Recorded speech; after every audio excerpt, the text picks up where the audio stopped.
al otro día que lo habían visto en Tartagal.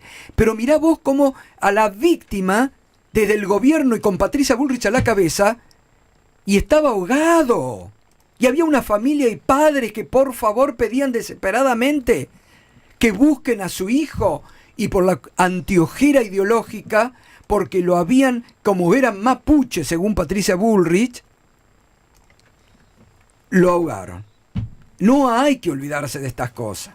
Bueno, lo tengo en Leopoldo Moró, porque ayer también una acusación tremenda contra una persona que todos lo conocemos a Leopoldo de hace años. Y bueno, Leopoldo, buen día, ¿cómo estás? ¿Qué tal, Gustavo? ¿Cómo te va? Un gusto en escucharte. Bueno, también vos vas hoy, como Gregorio Dalbón, que amplía denuncia contra la nena gaseada, vos vas a presentar una denuncia contra Patricia Bullrich. Sí, efectivamente.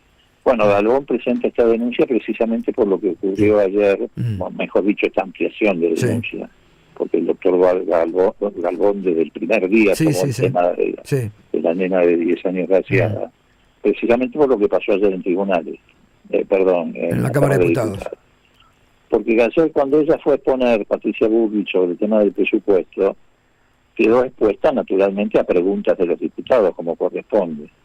Y entre las preguntas que le hicimos, que le hice yo específicamente, le hice una pregunta acerca de qué medidas había tomado después de la denuncia de Feynman y Viale, no de Cristina Kirchner y Kicillof, sino de Feynman y Viale, acerca de lo que había ocurrido en la plaza cuando gasearon a esta chiquita de 10 años, que vio el país entero en el video que se conoció, pero que ellos denunciaron que el jefe de la Policía Federal les había enviado un video trucho, ¿te acordás vos? Un video trucho, para ocultar la responsabilidad de los verdaderos autores de este atropello indigno, que era gasear a una chiquita de 10 años.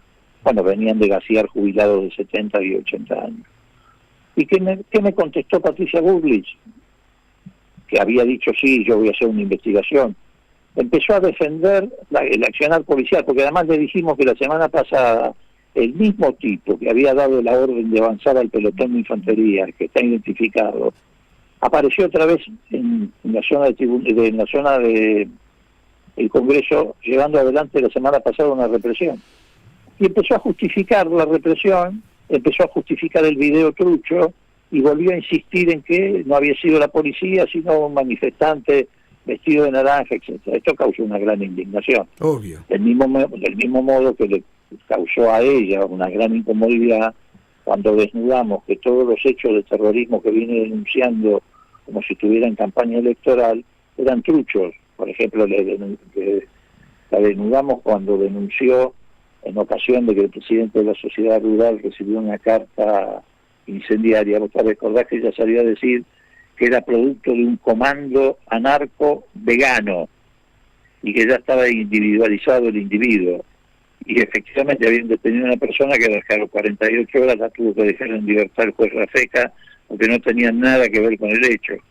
También le recordamos que había denunciado otro episodio trucho de terrorismo, diciendo que habían detenido 3 sirios libaneses que estaban esperando un explosivo de Yemen, y terminó siendo un solo sirio libanés que vive en Colombia, que era profesor de ping-pong, y los otros 2 era un habitante de Avellaneda, que vive en Avellaneda, un peluquero de Avellaneda, y uno que se hacía pasar por mercenario, que había estado en Nigeria, que es un conocido estafador, que anda siempre dando vueltas por los bares alrededor del Congreso.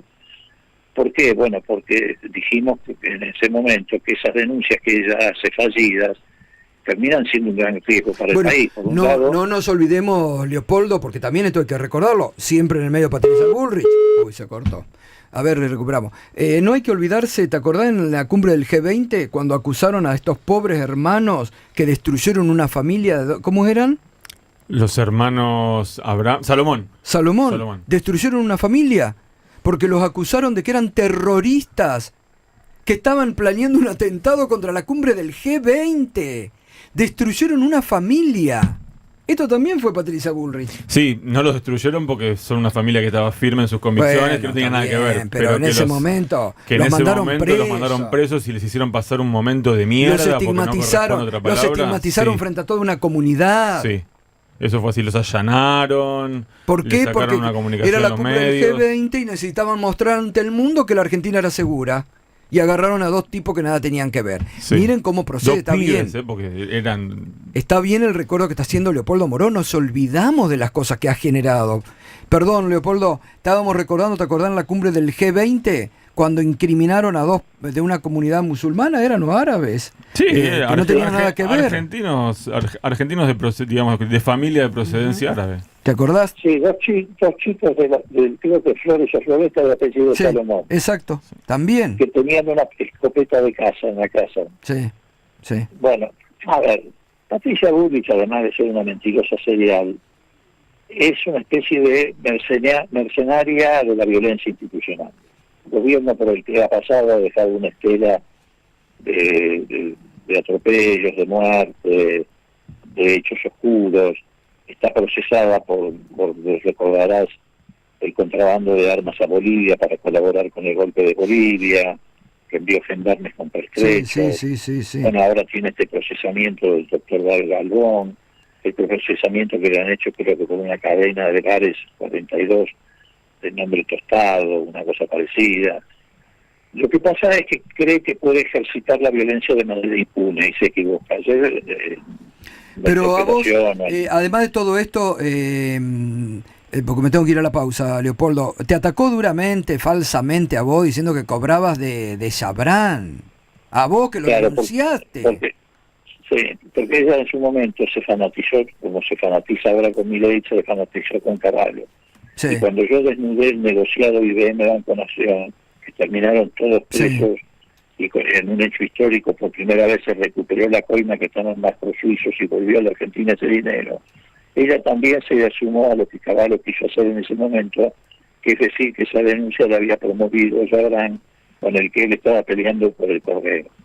Y quiso sacar eso. Y además me dijo ayer, tenés cuidadito conmigo, una clara amenaza. Claro. Y además en el caso de un diputado nacional es una amenaza agravada porque proviene de una persona que tiene el monopolio de la violencia. Exacto. Estatal. Así que en un ratito estoy en tribunales, no voy a dejar pasar ni 24 horas y la voy a denunciar doblemente por las amenazas y la coacción, y le voy a además hacer una demanda civil por daños y perjuicios. Bien, bueno, perfecto, Leopoldo. Gracias como siempre, ¿eh? Abrazo, Un abrazo, que les vaya muy bien, gracias a ustedes. Gracias, ahí está. Esto no lo había tenido. Lo amenazó Leopoldo también, le dijo, cuidadito conmigo. Mirá vos, cuidadito conmigo. No, vienen por la violencia, Esta gente se está fanatizando mal. Se está fanatizando mal.